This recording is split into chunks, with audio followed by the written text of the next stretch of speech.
কি ভাবছো ঘড়ি দেখাচ্ছি কেন? তার আগে সবাইকে জানিয়ে রাখি, আমার তরফ থেকে সবাইকে শুভ সকালের অনেক অনেক শুভেচ্ছা। তখনও ঠিকঠাকভাবে সূর্য মামা ওঠেনি, অন্ধকার। আমরা উঠেছিলাম তখন রেডি হওয়ার জন্যে। আমরা রেডি হয়েও নিয়েছি, এবার আমাদের বেরোনোর পালা। বেরিয়ে পড়েছি। ওয়েদারটা না খুব সুন্দর ছিল।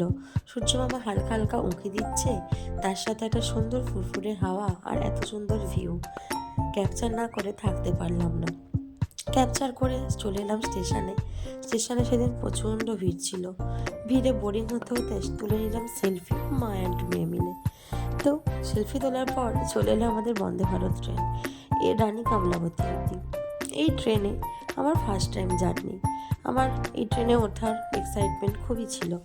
যাই হোক, উঠে কিছু ভিডিও করে নিলাম। ট্রেনে বসার সাথে সাথে চলে এলো আমাদের জন্য টিফিন। টিফিন শেষ করেই গরমা গরম চা আর তার সাথে এত সুন্দর সুন্দর ভিউ। আমার খুবই ভালো লেগেছে এই জায়গাটা, না আমার খুবই অসাধারণ লেগেছে। তোমাদের কেমন লেগেছে একটু জানিও তো।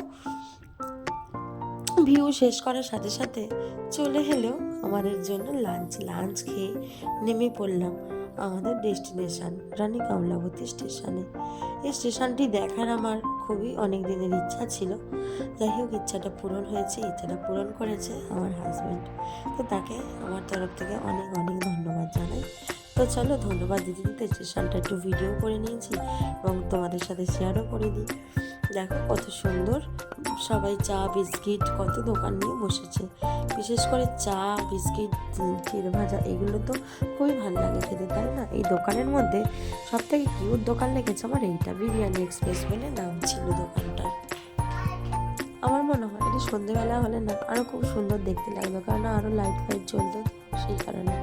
তা এখানে অত সুন্দর কিউট দোকান ছাড়া রয়েছিল অনেক ধরনের বাচ্চাদের চড়ার জিনিস। দেখতে পাচ্ছ, মেয়ের কিছু ছবি তুলে নিলাম, তোমাদের সাথে শেয়ার করলাম। কেমন লাগলো আমার এই জার্নিটা জানাতে ভুলো না কিন্তু। ধন্যবাদ সবাইকে।